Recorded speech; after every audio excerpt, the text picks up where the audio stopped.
I think for us, it was more kind of appreciating the cuisine, appreciating where it comes from, kind of the culture behind it. Because, when you say Mediterranean cuisine, you're talking about 27 countries that border the Mediterranean.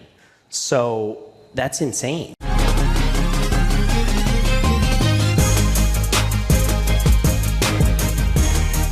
Hey there, Omaha. Welcome into another episode of Restaurant Hoppen. I'm your host, Dan Hoppen, and it is really rare for a restaurant to open with near perfect reviews. I mean, it's difficult to open a restaurant. There's always going to be little catches here and there, but that is what makes the restaurant that we are highlighting tonight so amazing, is because just about everything I've seen about Clio, which is the new Mediterranean restaurant in downtown Omaha, is positive, positive, positive. And not like, oh, it was pretty good. It's like through the roof. People are very excited about this place, and through a couple of visits, I can definitely see why. And my guests tonight are the chefs and a couple of the minds behind it. They're going to talk about this concept, how it came to be. We've got Ben Maides and Nestor Rebolledo. Thanks for coming out tonight, guys. Thanks for having us. Thanks for having us, yeah. Okay, now, because we've got multiple voices here, I would love for each of you to share your name, introduce yourself, talk about your role with the flagship restaurant group, and how long you've been with the company. Okay. Start with you, Ben. My name is Benjamin Maides. I've been with the company for about 3.5 years now. And I guess my title is Culinary Director, which just means that I spend a lot of time in the test kitchen with Tony, the chef owner, just working on developing the food behind a lot of these new concepts and kind of working with the rest of the team to develop the cuisine, I guess, that usually kind of gets fine-tuned and tweaked before we open these restaurants. My name's Nestor Rebolledo. I've been with Flagship for over 14 years now. My role is a little bit different than Ben Maides. I'm also another culinary director, but I do a lot of the operations side of it. So I help with training the chefs, putting all the stores together for Clio. I was really highly involved in, getting all the teams trained up and ready to go. Fantastic.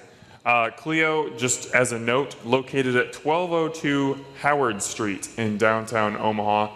New restaurant, only been open a couple months, but like I said, making its mark on the culinary scene.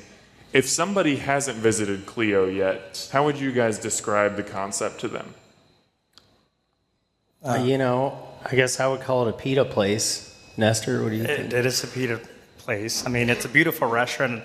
We do all of our pita from scratch. That is our main ingredient. We also run, we have sushi restaurants in our organization, and it's a sushi. This is more of a pita restaurant, so I think that's what we are known for, and it is nothing but a pita restaurant.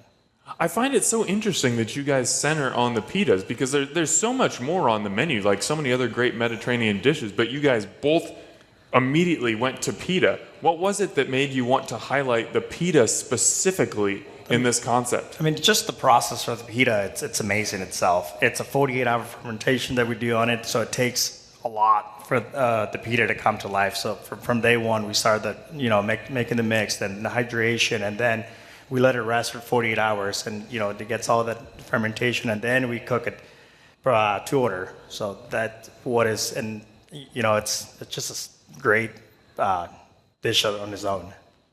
And I want to give a shout out to Miller Dorman Farms. They're Correct. The ones who supply the materials that go into making this delicious pita. And when we visited on Friday, I heard that this, like the starter for the pita, has been alive since 2020, right? Yes, correct.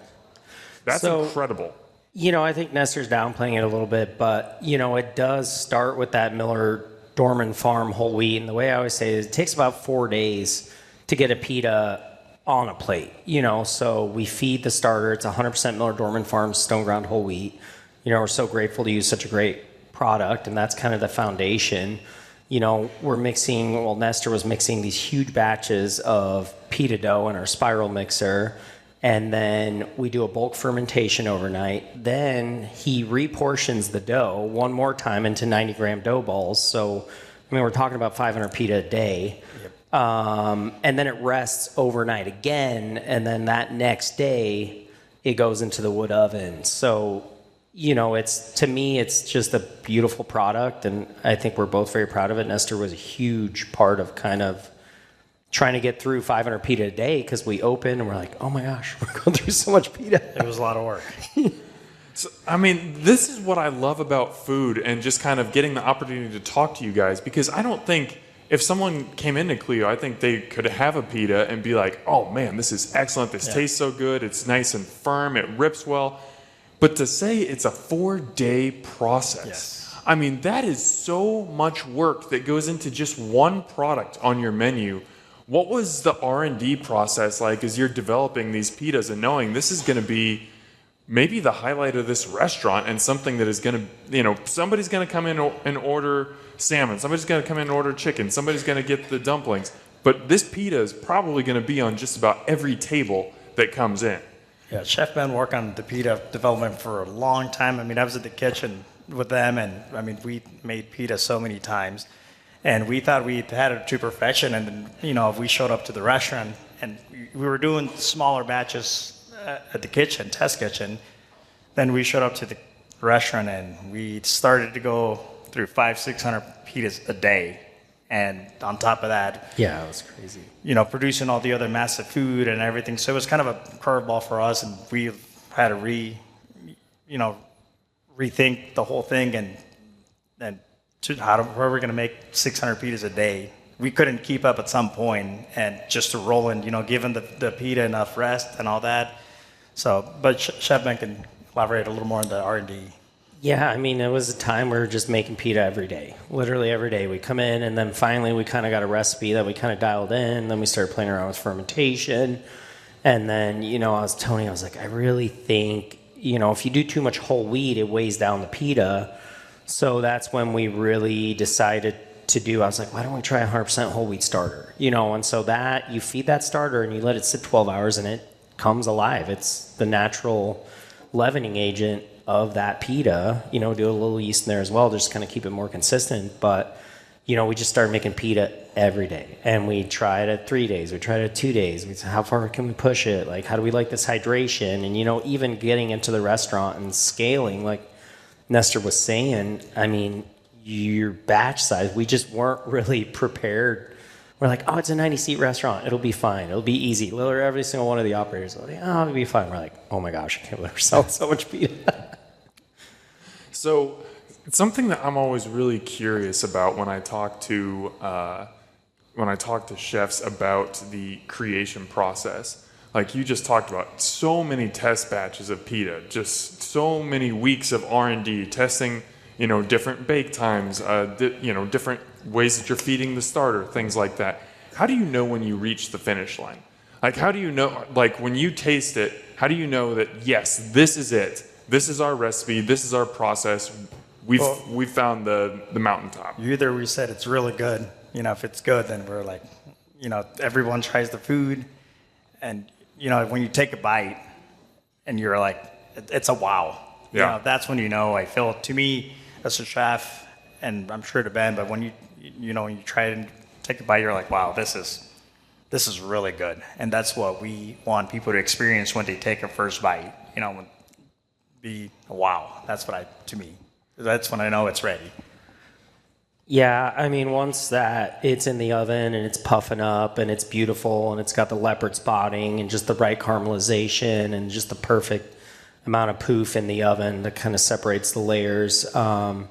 You know, we went to Chicago too, me and Tony did, for 2 days, and we ate at like 10, 12 Mediterranean restaurants in 2 days. And we just really were doing our due diligence on, you know, what's out there, what are people, and, you know, we got back from the trip, and I didn't say this, but Tony, my boss, was like, they got nothing on our pita. So I think we had our pita, and we're like, all right, I think we've tried enough pita. We've had some good ones, we've had some different ones, but we just really liked ours, and kind of the motto of Clio is, you know, no shortcuts, and the pita is a representation. You know, every single one's hand rolled, every single one is portioned by hand. It's kind of a labor of love, and that's, you know, ties it back to being a pita restaurant. It's the only way to make it. If you guys ever need an intern at Flagship, I mean, testing 12 Mediterranean restaurants in Chicago over a couple days sounds like my dream. I will pay you to work for you. It's hard work. Yes, yes. I'm not trying to make it sound like it's not by any Keep means. up with I can keep up, yeah. Yeah. So talk to me about this oven, because you mentioned, Ben, it's a wood-fired oven, and the first time I visited, I got a chance. You showed me back in the kitchen. It looks very similar to the pizza oven at Dolomiti. Like it's a very big dome. It's super impressive. What is it that's special about this oven that creates those incredible pitas? It's just we were looking at ovens, and pita is a more, it's been around for a long time, so there's a lot of different cooking methods, and we love the flavor of wood fired anything. That's a big thing for us. So any place we can incorporate a wood grill or a wood oven, or that's a big thing for us. And you really want that high heat when you're cooking the pita. Otherwise, the steam, what happens is you put this dough in there, and what happens is the moisture evaporates at such a quick rate. That's what gives you that poof, and that's what allows you to stuff things inside the pita. So we kind of have almost a more traditional Neapolitan style oven that we run the way we like to run it, and that's what gives us the best results, and that's what we like. So I love it. Well, we've been talking for about 12 minutes now, and we've talked nothing but pitas. And while that is certainly a highlight of Clio, there's so much more to this place. It's all kinds of Mediterranean food. When you guys think about Mediterranean food, what is it specifically about this cuisine that stands out to you? What makes it special? Go for it, Nestor. You can have. I love to eat it. I think all of us love to eat this style of food. And, I think for us, it was more kind of appreciating the cuisine, appreciating where it comes from, kind of the culture behind it. Because, when you say Mediterranean cuisine, you're talking about 27 countries that border the Mediterranean. So that's insane. You have Africa, you have Turkey, you have Egypt, you have Greece, you have southern Italy, you have France, you just have probably one of the coolest melting pots of cuisine in the world going on. And once you start diving into it, you start noticing similarities of, everyone kind of has their own pita, everybody kind of has their own meatball, everybody kind of has their own style of doing things. And, we just loved the freshness, the kind of care in the cuisine, and it really all started from just a love of eating Mediterranean food. And what I imagine would be really exciting for you guys is if you ask the average Omahan what is Mediterranean food, they could probably say it's gyros, it's lamb, kebabs. Kebabs, maybe they'd say it's hummus, but it's so much more. I mean, that is just the tip of the iceberg. Like you mentioned, it's 27 countries. Like, there's all kinds of food. How fun is that for you guys to kind of be the gateway for people to understand this cuisine in a more fully realized way?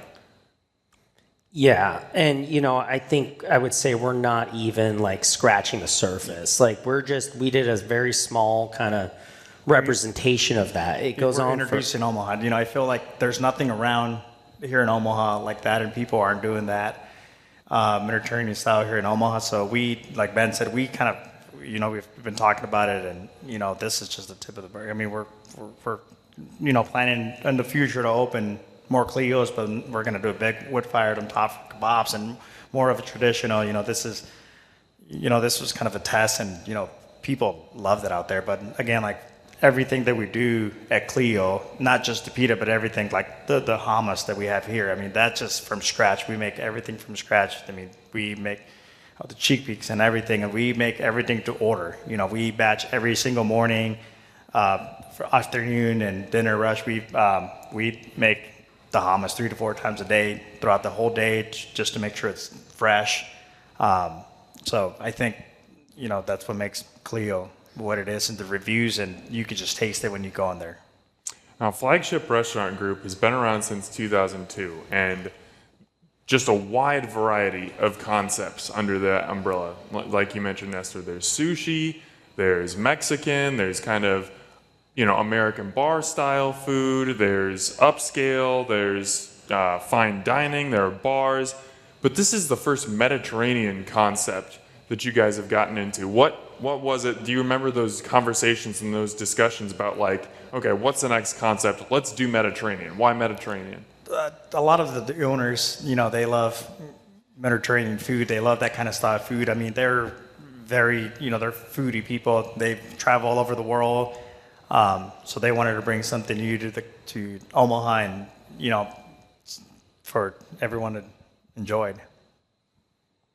Yeah, I think this is kind of their home base, and as much as the company's grown, I think this is almost kind of a cool proving ground for them to kind of like throw something new out there.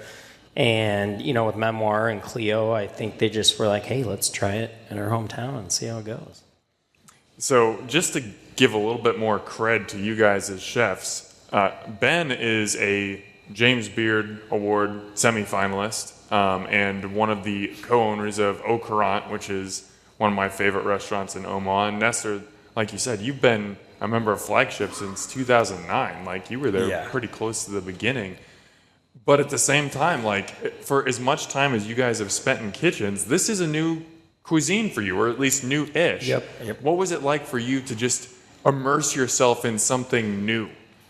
I mean, for me, I've been making sushi for 14 years, and I've worked in, you can name any type of cuisine I've worked around. I've been a chef since I was, I started when I was 15 years old as a dishwasher back in the days, and, I've been in kitchens for 18 years now, and I've worked kind of a little bit of everything.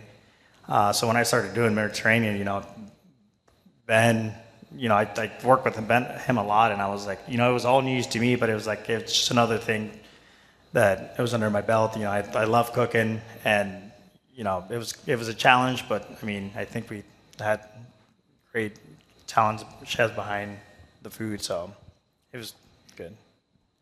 What kind of research did you guys do to get yourself ready for this, other than going to Chicago and testing all the pitas in the world?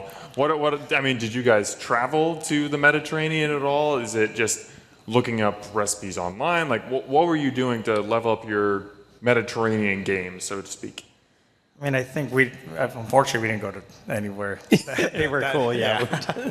But at some point, I think it'd be nice to go down there, and I think that, we will at some point. But a lot of recipes online. We learned a lot about their culture and everything. We actually, even for when we opened Clio, we'd had one of our ladies that I go to the gym. She's from Lebanon. She's Lebanese, and she actually came in and tried our food, and she was amazed by how good it was. She made some good recommendations, and we took her word for it, and we actually made those changes within the next day. So, we did a lot of research. Ben can probably speak a little more and elaborate more on that. Yeah, we just read a lot, and, for me, it always just starts with cooking. You just kind of, these concepts, they kind of just develop themselves. You get in there, you start reading, you start sourcing your ingredients, you start cooking, and it just, for me, it was super fun, too, just because, I get a little stuck sometimes. Even at Au Courant, we change the menu every week, and you kind of get stuck in that style and doing that style of food. But it was even good experience for me to just completely dive into something new, because the farther along you get in your career, sometimes you kind of lose that.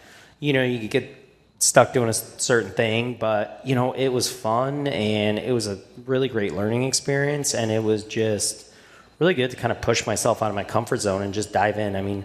Falafel, that was another rabbit hole. We call them rabbit holes in the test kitchen. The pita rabbit hole, the hummus rabbit hole. You spend weeks making hummus every day till you get, we spend a lot of time, and we like the texture of our hummus. We're like, well, we can do two types of hummus. We can do a texture hummus, or we can do a more flavorful hummus. And we like the texture of this one, so that's what we went with. And, it was a ton of fun.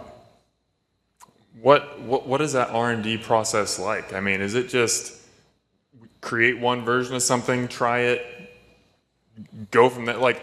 You talk about like, we have to, all these different rabbit holes that we're going down. Like, how do you get out of the rabbit hole, I guess? It's tough, because I think what actually helped with Clio, we had just opened Memoir, and we literally had 6 weeks to develop Clio. And we'd done a kind of a round of Clio before, and we'd literally spent, some groundwork, kind of playing around with some ideas. Then we finished Memoir, went to Chicago 2 days, kind of tried a ton of restaurants, and then we just came back and we literally just cooked every day for 6 weeks and just literally fine-tuned and build upon it. All the chefs that are in the office, Nestor's always come down, check and see how we're doing stuff, helping with stuff. All right, what's this? What's going on with that? I'm like, Nestor, what do you think about this? How's this tasting? He's like, I think it needs this, and it's kind of this really crazy collaboration process, and it's really cool because, Tony's kind of, he just knows what people like, and he's kind of like the tastemaker, and so he's like, this is good, this is not, we got to go back to the drawing board on this, and but he's got a great palate and he knows what people like, and I think that's part of the reason why it's gone over so well. As you're putting the menu together and developing your recipes, how much do you stick to traditional Mediterranean recipes, like this is what you might expect to get in Lebanon or in Greece or wherever it might be, versus putting some modern twists and some modern touches on it as well? What's that balance like? I think it's actually not too modern. I think the cool thing is, you talk about American cuisine nowadays. America's such a big country and there's so many people, and, it's cool to see these cuisines evolve, even in America, and see different styles of different foods. And, I think for this one, we stayed pretty traditional, pretty classic. I mean, we didn't really try to reinvent the wheel on this one, but aside from, having more modern equipment to kind of help ease the labor of this, I think it's pretty, I wouldn't say it's that modern. I mean, we have a Paco jet, but other than that, yeah. Yeah, I'd agree. I think it's still, we stuck to the, the traditional roots to it, and I think that's actually what's made Clio so popular. We did adjust couple things here and there, and we always, when we create these menus for everyone, we want to make sure that we're thinking about everyone that's going to eat there. So we want to make sure that if they're not going to like this, there's people out there. So I think for Clio, we kind of we went out, we did it a little more traditional than what we do in a lot of some of the menus, and we try to keep the heart of the cuisine for Clio, and I think we did that. We did a pretty good job at doing that. What I think is really cool about the menu design and where you guys landed on that is, from both going into Clio and from looking at reviews online, there are definitely a lot of diners who come in and they get the larger entrees, whether it's a chicken kebab, salmon kebab, the harissa chicken, things like that. But I look around when I go in there at a lot of tables, and it's just a lot of people sharing, whether it's mezzi, whether it's some small plates and bites, whether it's just pita. It's a lot of kind of more family style eating. Was that the intent behind the restaurant, or is it just kind of worked out like that? I think that's kind of the intention of it, and we try to do it at a lot of our restaurants. We want, for me and Ben as a chef, when I want, when people, our guests coming into a door, so I want them to try everything. I just don't want them to try the whole meal and then that is the only experience they get from the restaurant. I want them to enjoy the true restaurant, So, that's why we try to make this recipes or ingredient, everything to be kind of family style. And for Clio, we kind of did push for that more than all of our other concepts.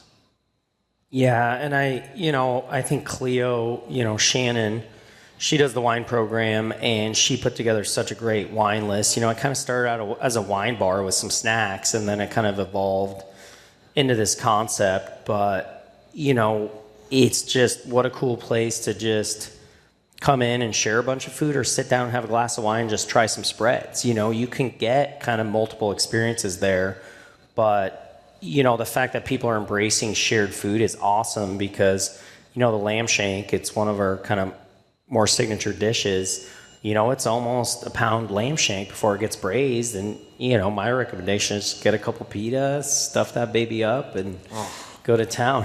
Oh my gosh, you're gonna have me making reservations this weekend. I haven't had that. That sounds amazing. It's pretty good. It's one of our signature dish, like Ben said. And when we actually put the dish on the menu, I love lamb. I mean, I'm a chef. I grew up around eating lamb my whole life.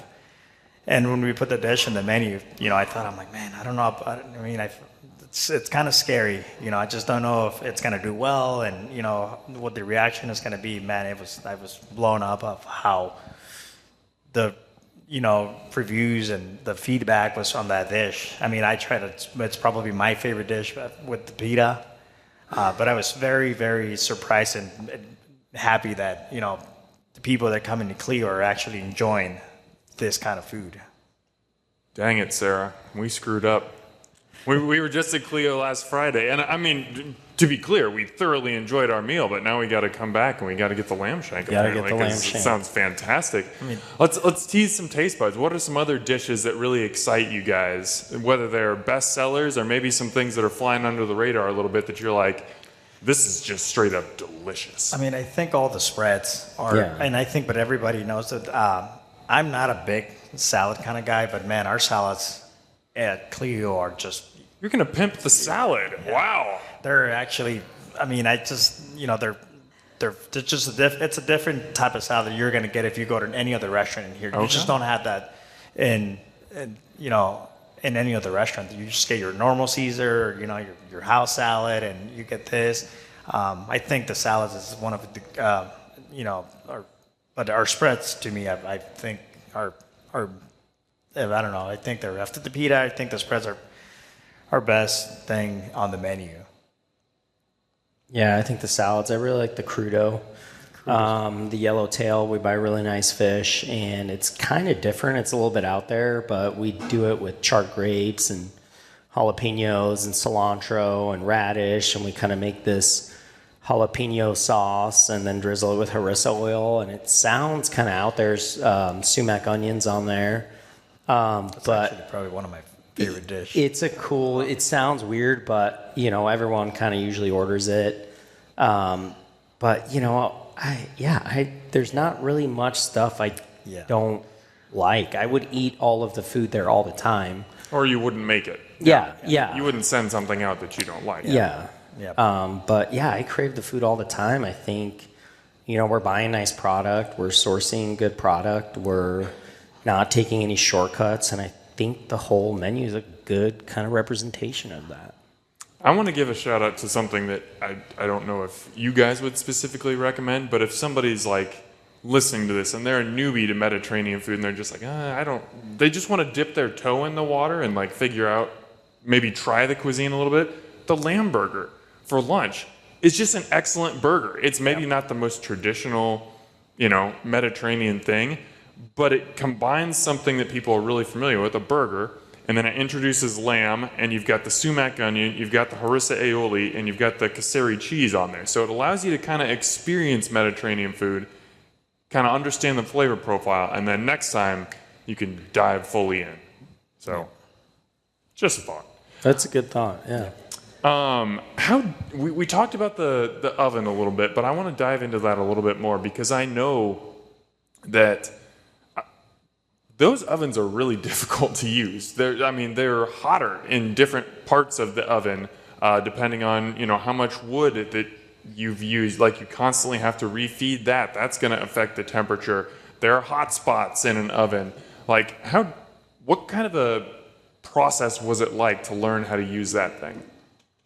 I actually flew into New York City and went up to Pavesi or Fiero Group that kind of imports these ovens, and kind of went up there and trained with them a little bit. But we do have a gas assist, so that kind of helps us regulate. We're using oak for our wood, and that gives it all the flavor. But it's just, I'm always impressed. I think one of the cool parts of opening all these different restaurants, you just kind of get to see the team, and I'm always blown away by how quickly we bring somebody in and we work with them and we start training them on the oven and they figure it out. There's some challenges and stuff, but you bring in passionate people that want to learn and want to try something new, and they figure it out. And we kind of have like called pita graveyard. Like every once in a while, there's pita that just gets a little too dark or, gets lopsided, and that one doesn't make the cut. And usually we save those and put them in our muhammara. But it's hard. But I don't know. I mean, you just kind of get in there and you start cooking, and I don't know. It's a lot of fun. But just you bring all these people in, and next thing you know, 2 weeks into opening, you have Marvin in there making the pita every day, and it comes out great. And they just figure it out. They learn the oven. It's how you drop it, how you rotate it, which ones you pull out first. Try to create consistency in the restaurant, when we're doing that. So that's our main focus for me and Ben when we're at these restaurants and training all these people. Like you said, the oven, it is, so we teach everyone or the chefs in there to make sure that, this is the hotter side, this is your rice, and you're going to get more of crisp on it if you put it on the hotter side. And you have 6 chicken kebabs, you just kind of have to, you just learn the oven, and we've kind of learned as we were in there. I mean, I've learned, in a couple of days it took me to get it figured out. I mean, imagine putting 600 pitas in that 750 degrees oven every time, and on top of that, you have to cook your chicken, your salmon's in there, and finishing, some of, you're roasting all over, eggplant in there, and everything that we do for spreads actually go in there, and we roast everything. So we learned pretty quickly on how that oven work, and what was the best out of it. So I mean, yeah, the oven's pretty much full tool. of food all day. Like we're roasting, we're prepping, we're cooking. It's kind of cool. The oven starts early, and it's not much time where it doesn't have food. Yeah. What I absolutely love is we've been talking for about half an hour now, and we've talked mostly about food. But the thing that you just did, you lit up when we started talking about people. The thing that you've been most excited about in this conversation so far is training people. And you specifically mentioned someone named Marvin, getting him to see him grow from having no idea how to operate this oven to be someone that you can trust doing that. And I think that's part of the evolution of a chef, right? Is you kind of start off and it's all about the food, and it's about creativity, it's about defining my style.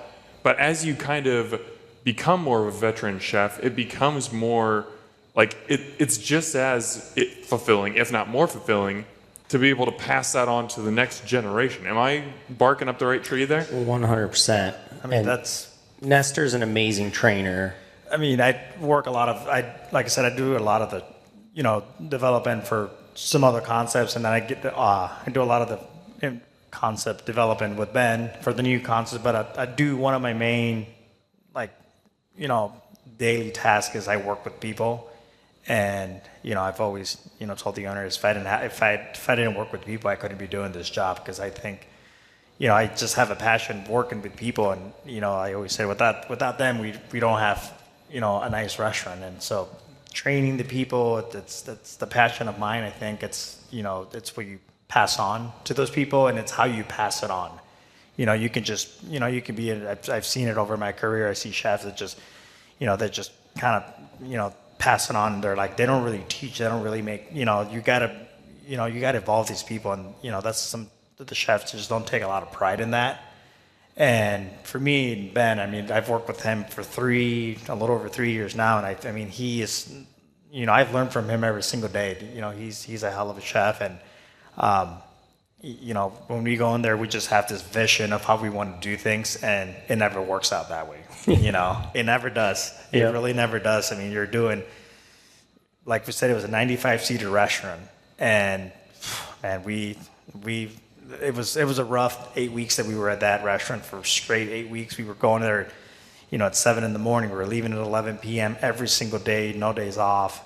But we got out of that hole because of the chefs that were working with us in the restaurants. They kept up with us. It was hard. It was intense for the first, couple weeks. And, I think we did the right thing. We trained him correctly. And I think, now we're not there. And I think it's operating just as good as if we were there. And I think that's when we train our staff, that's what we want to pass on. We want to make sure that we pass on the passion for cooking food and serving a good plate.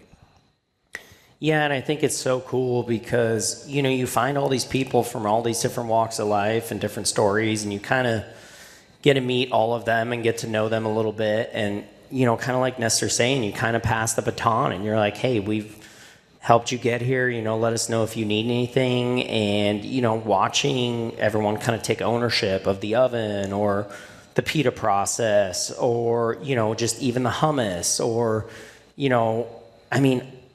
I kind of call it, we kind of nicknamed Clio the Beast because it was like, it never stops. If you forget to soak chickpeas the night before, your hummus isn't going to be right the next day. If you forget to soak the chickpeas for this, you're SOL. If you don't have pita for the muhammara, you can't make muhammara. If you don't have peeled garlic, every single clove of garlic in that restaurant is hand peeled because we want it as fresh as possible. You can't make a lot of the recipes. So, we kind of call this restaurant the Beast, but it's been really cool to just see, even Donnie, the chef, he's been doing an amazing job. And we have 2 sous chefs there, Juan and Gabriel, and they've just really kind of taken ownership, and that kind of stems down to the rest of the team. The prep ladies that Nestor trained, just doing an amazing job, creating this food every day, and it's cool to see, and it's just cool. I think it's always so fun because you can taste people's work. That's why I've always loved food.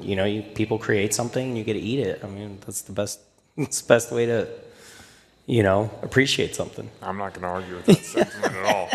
So, Nestor, you talk about 11-hour days for 8 weeks. That is a grind. That's a lot. Yeah, it was more like 16. Yeah, Okay. some days. 7 a.m. to 11 p.m., so midnights from there. How do you, what keeps you going during that period? Because, it just, at some point, it has to feel like there's no end in sight. It's just like, oh my gosh, this is just, another week of this, another week of this. How do you tame the beast? Yeah, well, first of all, I think you kind of have to love what you do. And, for us, that's what we do. And, it's tough working those 16 hours a shift, but, knowing that I've been opening a lot of restaurants, for Flagship, and I opened restaurants for other concepts before, and just knowing the reward at the end of when you're done, you are going to see it. You might not see it soon, but you will see light at some point, and then just the reward of, not only the food, but you said the people, we just created, that's what we created. So I think that's what gets me through every single day. I get to work with people that I love working with.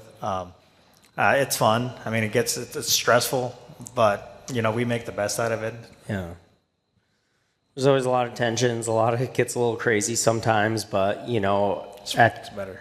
the end of the day, we have a team and everybody kind of works together, and I think that teamwork and that kind of camaraderie of just opening all these restaurants, working these crazy hours, and we try to have fun and on to the next one. Yeah. So tell me about the light at the end of the tunnel. You do all this recipe development. You work on these pitas forever. You train up your team. You've got these crazy hours over these weeks and weeks. And then there's opening day, which for you guys was Monday, June 3rd for Clio. What do you remember most about that day? What memory pops to the front of your head when you think about that day? When I ran out of pita. So do we have product to open? Yeah. We, again, when we did our opening day, what happens with pita, if you don't let it rest enough, it's hard to scratch and it's hard to cook. And so running out of pita was probably one of the, you come into a restaurant and it's, it's kind of like a sushi restaurant. If you go eat sushi and they're like, all right, we're out of rice. So then you're like, oh. So it's the same thing. In my opinion, and I know we keep repeating pita, but again, it's, it's, you go in there and you don't have no pita, you're going to be pretty upset about it, right? So I think we were that was a pretty frustrating night. I did, again, 95 seats. We didn't think we were going to. They kept coming, turning tables. Just never stopped. And then, They kept coming. We were supposed to close, I think, at 8 o'clock for the first day, and I think we ended up closing at 11 o'clock because people just kept coming. And we didn't want to turn people around. We wanted them to come and experience, Clio, and, we just. We'd be yelling back, Nestor, 30 more pita. He's like, 30 more pita, 50 more pita, Nestor, 50 more pita. It was just the pita just be all right, we got to roll more pita. It was just till we kind of caught our groove. The You guys went through 300 pita for lunch? Yeah, we had a busy lunch. Went through 300 pita, and it's just like It was amazing. Yeah, it was fun and crazy, but the first was just a learning curve because it was just probably one of the busier openings I can remember of just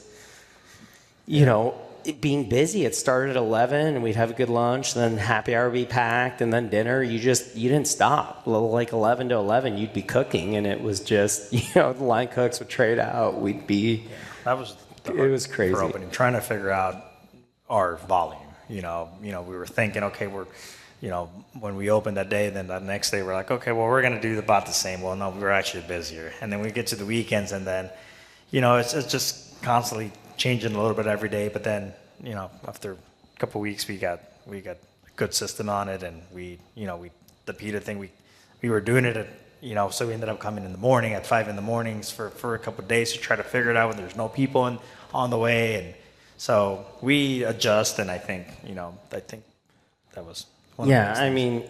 We probably underestimated, it, like everything started out like this. We're like, oh, we made it 2 times batch. We had all these recipes, and we're like, oh, we made it 2 times batch. All right, well, we'll be good for tomorrow. We'll make it 3 times batch tomorrow. Well, next thing you know, it's like 8 and 10 times batches. I'm like, Nestor, you made 2 10-time batches of pita? He's like, yeah, we're good. At some point, like Ben said, not just we were talking about equipment. We were making the spreads alone. There goes so much work, like on the baba ganoush, for example. We did it the first time, we did it at 3 times, and we ran through by the end of the day, and I'm like, then I had to make more, and I'm like, we just have to put it. When I was like 50 pounds of eggplant that has to go in the roast oven, and you're like, oh my God. So, those are the things that are kind of hard to figure it out when you're opening, or the first things that I remember opening a restaurant. If I've done restaurants I do them every day, but if it's something different for us, and trying to figure it out those first couple of days when we open. There's no Clio, so there's nothing to base it off of. Every restaurant's different. You just go in, and like Nestor said, it's like you got a plan, and then 3 days into it, you're like, oh snap! My plan just got trashed. I didn't think we were gonna sell any lamb shanks. I first did the 10 the first day, and I think we were done, but in a couple hours they were gone. And that's another process that it's 2-3 days, 48-hour process. We slow roast it, then we reduce the and then so it's just a long process. And again, that was one of the hardest parts for opening the restaurant for me and Ben, I believe. Yeah. Now, you guys, you've seen a lot of concepts open, and you've been involved in opening several concepts. Obviously, you're very confident in the food. You wouldn't have opened Clio if you weren't set that the food was really good. Outside of that, what is it, do you think, that allowed this restaurant to just hit the ground running, where it's busy, way more than you expected? It was wildfire. I remember this place opened, and it was just like, all I saw was Clio. What was it about this concept that just allowed it to catch like that? I don't know. The food was good, and I think what made it catch, it was the space is it's a beautiful space, but every time that we make sure, as the chef, that everyone was getting the same thing. We make sure the consistency was there, that every person that came in had a wow. I think that's what made, then, people start talking about it in social media, and then, they're like, this place is so cool. It's a Mediterranean place. It's a new place. I think that's what made, Clio so popular and people wanted to come in. It's just because, again, I talk about, when your recipe's done, is you eat it and you're like, wow, this is really, really good. And so I think it kind of, it's trending, and everybody started hearing about Clio, and I think that's what made Clio. So. And I think back to kind of the team, I think Clio is a team effort too. Eden and Haley do the design, did an amazing job with the look of the space. Dustin Fox, he does the cocktail side of things, and it's easy to kind of always focus on the food, but I think that's part of it too. We had a really beautiful space that's really cool. Dustin's cocktails were just money on this one, and just really dialed in. And you know, and then service. Yeah, our service team, you know, and it's kind of crazy because you have this whole team and everyone kind of works together, and I think that helps, you know, make that. You know, Nestor's operations input was, you know, amazing. It was so helpful to just scaling and, you know, trying to develop systems and stuff, you know, and it's kind of cool. But I think it's that whole team kind of working together and everybody kind of contributes their area of expertise, and it, you know, makes the whole thing come together. You guys both briefly mentioned the design of the restaurant, and that's something that I want to talk about right now because it is absolutely gorgeous. And I would say this for Memoir too. I mean, those are probably two of the most beautiful restaurants in Omaha, but completely different aesthetics. And I mean, what's so fun about Clio is you can come in and you can just spend the entire meal just looking around, and there are so many little touches from that giant tree in the middle and the booths that are surrounding it to the design that's on the end of the skewer on one of the kebabs. Like, everything just feels so intentional, like down to the smallest of details, down to the silverware and the napkins. What aesthetic were you guys going for when you designed the restaurant? You know, we have kind of a design team, and that's Eden and Haley, and they are super talented, and they kind of go with that. But, you know, there's like plateware goes into it. Like you said, silverware, you know, and that's all conversations that we have, you know, which water pitcher, which wine glass, you know, what kind of napkin are we going to be doing? Is this going to clash? And, you know, I think it's kind of cool to see it all come together because it is a new concept and a new design. Yeah, when you come in that restaurant, I've never been to Greece, but, you know, from what I've heard in the conversations and from people, I mean, yeah, I feel like I'm in Greece when I'm, you know, inside Clio. You just walked in and you're like, you know, the colors and the designs and everything. It's just, it's very, you know, it's very eye-catching. So I apologize if I'm going to butcher the name of this architecture firm, but you guys worked with Abrico. What? Abrico, yeah. Oh, I was going to say Allie Pointer? Yep. Yeah. Okay, Allie Pointer Macchiato Architecture. It's an award-winning firm. Yep. Very well known.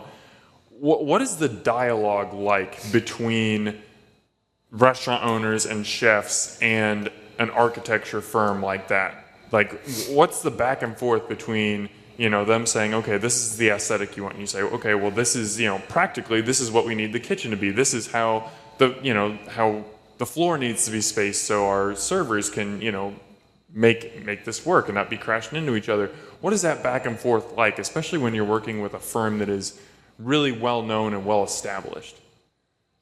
You know, I think there's kind of a system already in place for that, and Tom, one of the owners, he's an amazing architect himself, and his team kind of handles a lot of that, and we just kind of say, you know, Clio was an interesting space because it was pre-existing, so you kind of have structural walls and you have things that are just, you know, it's a historical building, you can't really change a lot of things, so, you know, we're like, well, where are we going to put the oven? Everyone's like, well, we want to see the oven. I'm like, well, we can't. It's not wide enough. You know, there's no room for the oven anywhere else. You know, so Clio was interesting because you kind of have to rob Peter to pay Paul, and you got to like, okay, this only makes sense for the oven. It's going to be really tight here. And then, you know, somebody forgot to seal the tile, so it's going to get grease from the stove or, you know, but, you know, it is an interesting dynamic.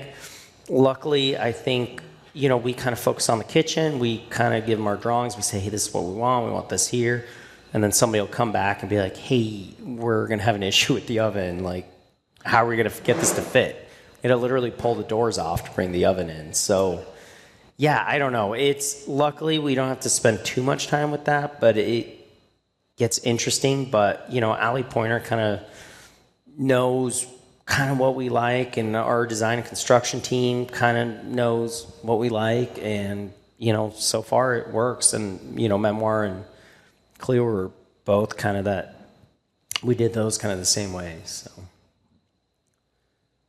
Anything to add, Nestor? No, I think Ben covered everything for that. He set it up well? Yeah. So I want to ask you guys a little bit more, and you mentioned, you know, Clio was kind of a 6-week sprint after you opened Memoir, but the idea was planted already as Memoir is opening, because Memoir just opened this year too. And I want to give a shout out to that restaurant because we've talked about Clio this whole time. Flagship is firing right now. I mean, between those two restaurant openings in a couple months span, that is incredible. How, like, as you guys are opening or coming up with two concepts at once, how do you balance your time and develop these two completely different spaces, completely different cuisines, completely different concepts, and yet you open them very successfully just a few months apart? I mean, I think, for the food development, but talk a little bit about it, but we've been doing opening restaurants. I mean, I think I've opened 28 restaurants in the last couple years. And every time I go to a restaurant, I mean, I'll put Blue as an example. Every time I open Blue, every time I leave that building, I said, okay, what do I need to do to make that next restaurant just a little bit better or easier for everyone that comes in?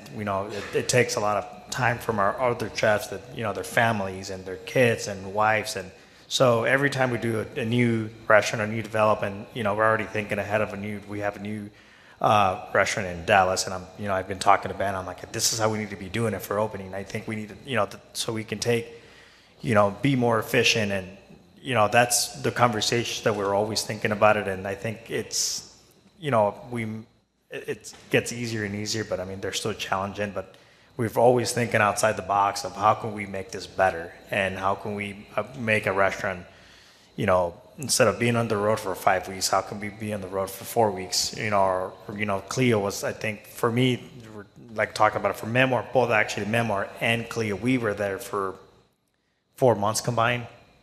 And when you're working all those hours, it's hard to balance everything. When you're working 16 hours a day, it's hard to balance Ben will call me. He's like, hey, I'm going to come in a little late today. I got to get my kid. I said, we've always, then I call them and say, hey, I'm running a little late. I got to do this, But, when we're opening new restaurants, I always try to find a balance and tweak every single thing, as far as operation, to make sure that it's easier on us, and at the same time we can deliver all of our product to our guest.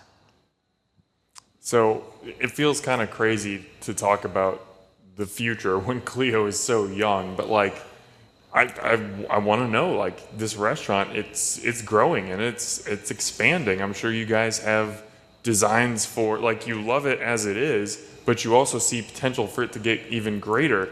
Yep. When you look at the future of Clio, what do you see? I mean, I think just as far as like our kitchen, it's going to be, I mean, we've been talking about it. I mean, Ben can elaborate on that, but we're thinking about, going out there more and more, and we're talking about doing charcoal, like a huge charcoal grill. The guests it's going to be, they can be able to see it, and so the design is going to get better. We're going to do a bigger space, more than likely. So I think I can't wait. I think it's a growing concept. We like it, and I think it's going to continue to grow.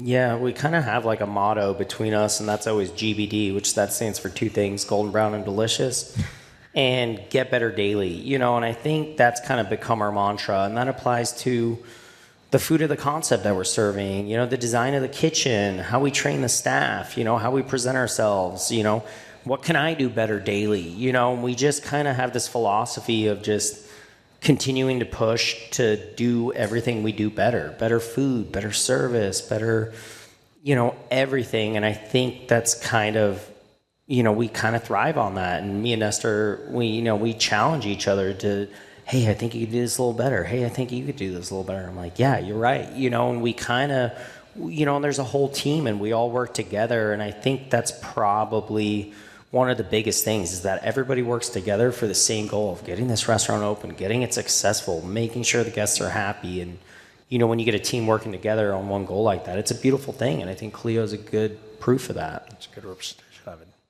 As we wrap up here, I want to make sure that I give a special shout out to Flagship Restaurant Group as a whole, because I am so impressed just as a diner.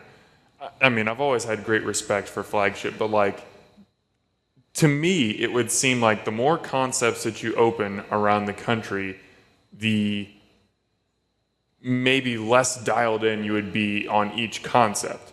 But I feel like it's only getting better. I mean, and like, I love Plank, I love, Blatt, places like that, but Memoir, Clio, I follow Pyro on Instagram, and just looking at some of the dishes and things that are created there, I feel like Flagship is just continuing to step up and step up and step up and challenge yourselves, which I think is really cool to not only offer, a good casual spot, but also say, how can we expand? How can we continue to grow? How can we not just rest on our laurels, but continue pushing, continue trying new things? So I just want to commend you guys for not just saying, let's just replicate Blue a bunch of times. You could do that and have a really successful restaurant group, but you challenge yourself. You go out and try new cuisines. You try different restaurant designs, and I think that that's new and exciting, and it gives something great for us as diners to experience.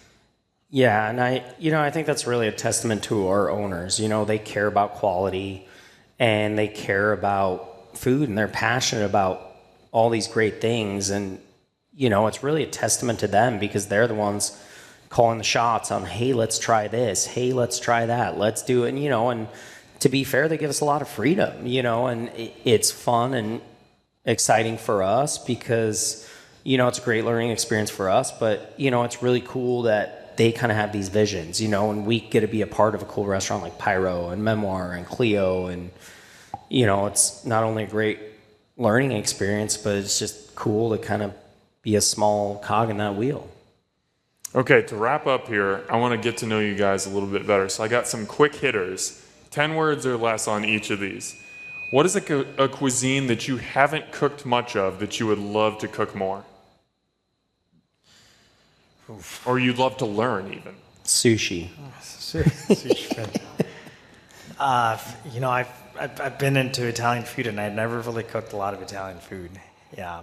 And there's not really good restaurants out here, and I've never really cooked it. Now that Ben works with me, maybe I can start. I mean, he's always making fresh pasta from scratch. I mean, he makes it, it's from scratch. So I mean, hopefully I can get. I saw him. My son loves pizza, and we went to Ben's house, one day, and I mean, after that, I'm like, my kid he just love making pizza, and I've never really made pizza, and it's not that it's hard, I just never have really dived in, but I think that's a cuisine that I would like to. Sushi. You're really saying sushi? Yeah, no, okay, I mean, sushi's a whole rabbit hole, and Nestor's an amazingly talented sushi chef, and I think people underestimate the craftsmanship and level of perfection that goes into sushi. Just watching Nestor cut fish, it pushes me to be a better fish butcher. The way he cuts his sashimi, the way he rolls his nigiri. It's another craft that I just have, done very small parts of it. But I always try to hang out with the sushi guys because I want to know how they do everything. So, but yeah, there is an art and a craft to that, and I haven't spent a lot of time doing that in my career, and so that's what keeps me excited, is learning new stuff. Favorite food city that you've ever been to? Chicago, probably. Yeah. Chicago's one. That's tough. Chicago, San Francisco, New York. Yeah, I mean, if it's in the country, I've been to Japan, I've eaten, in some super cool places, but I mean, for here in America, I mean, Chicago. What's one thing about the guys sitting next to you that makes them special? I mean, a lot of things, I'm making you pick one. His dedication, and I think I haven't really worked with someone like him in a very long time, and he's dedicated to what he does, and you could just see it every single day. He's very dedicated and passionate. Nestor's a very caring and great person overall. He cares about his family, he cares about the people we work with and all of that stuff, and he's passionate in his drive. Well, I want to thank you guys so much for putting the grind in and for really going through the ringer and opening Clio, because like you said, this is the first real introduction to Mediterranean food that Omaha's had. And so this is our gateway. And I'm very appreciative of that. So thank you very much for the hard work that you put in to open this place. And thank you so much for coming out on the podcast tonight, for cooking up a bunch of pita. Now we know how difficult that is. We have a new appreciation for it. I mean, this was just a blast. You guys are awesome. Thank you so much for your time tonight. Thank you. Thank you, Dan. Thanks for having us. Appreciate it. Thank you. Yeah, thank you. Omaha, as always, thanks for eating with us.